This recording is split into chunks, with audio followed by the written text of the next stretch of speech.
先月28日にアップデートもありまして、シナリオもね入って新ボスも出たりとか、新装備出たりとかいろいろありましたけどもね、あとホワイトデーもちょっと高難易度出たりとかもちょっとありますけども、いやーちょっとあれですね、忙しかったんで、いろいろボスのバランス調整失敗したところもあったんですけども、ちょっと新ボスがあまりに強いと言われましてけどみんなそれでやる気また出るんですからね。来たぞとこのシナリオ的にはね結構重要局面ではあったので、気持ち強めにはしようとは思ったんですけど、その分一戦あたりの経験値もちょっと多めにはしたんですけどね。なるほどね。そうですね。ゼーレザウガ。そうですね。そいつが新ボスでございました。楽しい強さだったって言ってくれてるんじゃあいいですけどね。いやもう新ボス首ってそれ言うんですけど違う、あれ襟だからね、みんな言うけど。ちょっと気になるな。いや討伐した時の演出で、そのこうなんだろう、ちょっと前かがみなんですけど、襟が上にヒャッて上がっちゃって、なんか首がなんかこうすごいことになってるみたいな風に、いわゆる錯覚なんですよね。はい、襟なんですね。錯覚なんですけど、あまりにみんなが言うんでもう仕方ないんで、ちょっと時間割いてもらってうちのデザイナーに直してもらってます。あらわざわざ。けどゼーレ可愛いから許しますって言ってくださいますね。可愛いんだ。可愛いボスだから大丈夫とか。基本的にシナリオボスとしては強いですね、設定としては。そうですね、今回のやつだけはちょっと普段の調整用のキャラよりもちょっと強めで見てもらってるので、シナリオ内容神がかってたって。ちょっと気になるね。やろう。そうですね。ゼーレザウガペット化よろしくお願いします。人気だね。早くない？人気っすね。けど今回可愛いですって、ゼーレさん可愛いですって来てるね。はい。イルーナにもいたような点も来てますね。一応あれなんですね、途中の取り巻き2体があれはリリース前もっとやばい強さだったんで、ただソロで勝てんってなったんで弱くしたんですよね、あれね。これでも要はその2体の取り巻きが片方めちゃくちゃ足を遅くしたんですよ。そうしないとソロでまず勝てんっていうのが結構出てしまったので、2匹を同じ速度で来られたらもう勝てないから。そうなんですよね。だからそこはちょっと調整はしたんですけども、本体自身も結構強いっていうところはあったので、一番初めマルドゥーラそのまま出そうかって話もあったんですけど、さすがにそれはねえだろって言ってやめたんですよね。もしかしたらどっかの高難易度で本当にマルドゥーラそのまま出てきちゃったみたいなのはやっても面白いかなとはちょっと思ってますけど、高難易度だったらいいでしょっていう、今でも十分強いと。でもあれ多分なんだろう、青ドゥーラの方から倒してあげれば多分赤い方って追いつかないはずなんで、追いついてきても全然歩いて引き離せるんで、多分ソロでもなんとかなるはず。困り顔が最高に可愛いです。なんかね、ちょっと表情がね、なんかいっぱい変わるボスだったんでね。ちょっと行こ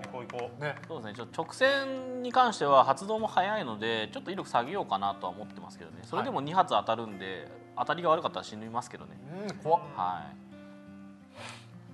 れですね。多段ヒットだと受け流せないんで結構大変なんですよね。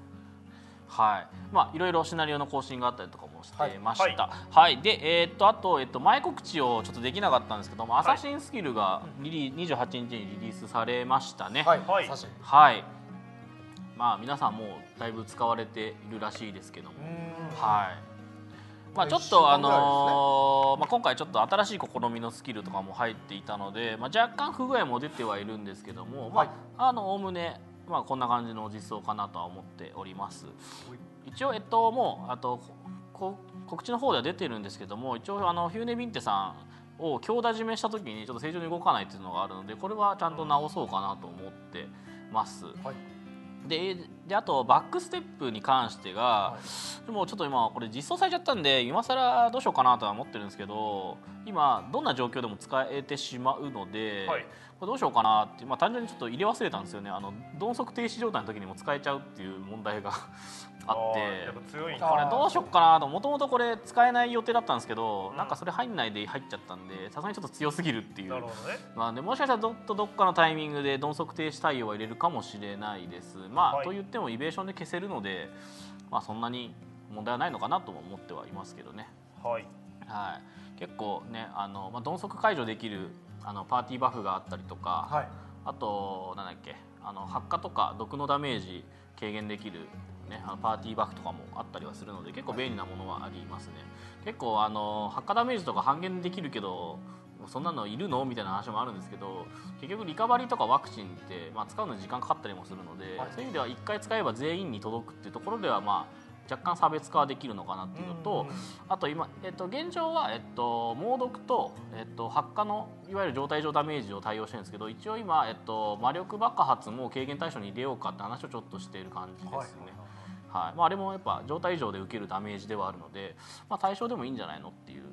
のはちょっとありますね。それは、止められててもバックステップできちゃうからってことですよね。そうですね。要は他の加速系スキルが結構鈍足とか停止でちゃんと止まるのにあいつだけなぜか止まらないんですよね。移動系のスキルのくせに。バックステップで逃げていけるってことですね。そうなるほどね。っていうのはあるので、それ要はバランス的にちょっと強すぎる場合はちょっともしかしたらいじるかもしれないですけど、魔力爆発10万いったっけ？ MP の10倍だからあれ2万ぐらいしかいかないんじゃないの？だったっけな。ちょっとそれは調査しなきゃダメかな。気持ち10万いってたってことですかね。もしかしたら気持ち10万いくかな。あれ最大 MP 依存なんでそんなにいったかしらとちょっと思ったんですけど、ちょっとそれはもしかしたら場があるかもしれないので後で調べますね。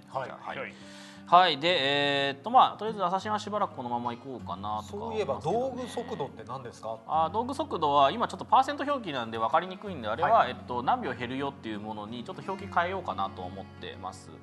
何秒減るよ？道具速度ってアイテムの使用速度が速くなるやつなんで、なんですけど今パーセント表記になっちゃってるんで、そもそもこれ何秒減るねんっていう話なので、そもそも分からんので、それをちょっとこの装備は何秒減りますよっていう風の表記にちょっと変えようかなって今してますね。一応今出てるやつは1秒減る能力ですね、あれは。なるほど。わかりました。でじゃあ次行ってもいいですかね。でさっきちょっと前半で軽く言っちゃったんですけども、通信負荷の話ですね。今ちょっとサーバー側の要は通信速度がちょっと追いついてなさそうっていうところと、ちょっと CPU のちょっとスレッドをだいぶ食っちゃってるところがあったので、ちょっとそこを軽量化してですね、なるべく再接続出ないようにしましょうって話をしてまして、これをやるとちょっと何が起こるかっていうと、ログインの時にちょっと時間がかかるかもしれないんですけども、その分ゲーム内では再接続が出にくくなるよっていうちょっと対応になるかなとは今のところ思ってます。なのでもしかしたらログイン中のところがちょっと気持ち長くなる可能性があると。その代わりゲーム内が入った後はちょっと快適になるといいなっていうのがちょっと今あります。狙ってると。であとパーティー組んでる時に今狩り場で結構集中しちゃってるんで、要はそれで自分の行動を他人に伝えてる通信がめちゃくちゃ重いんですよ。多分長嶋がなんかの技打ってるのを俺が見る時ってことですね。そうですね。要は10人固まってると自分のこと10人に送るじゃないですか。だから要は人気狩り場だとそれが20人30人とかいるんで、それをお互いに送り合っちゃってるんで、それがすごく重いんですよ。なので一応来週のメンテ以降4人パーティー組んだらもうパーティーのみ表示が強制的に一旦起動するようになりますっていうところですね。それは軽減するために。そうですね。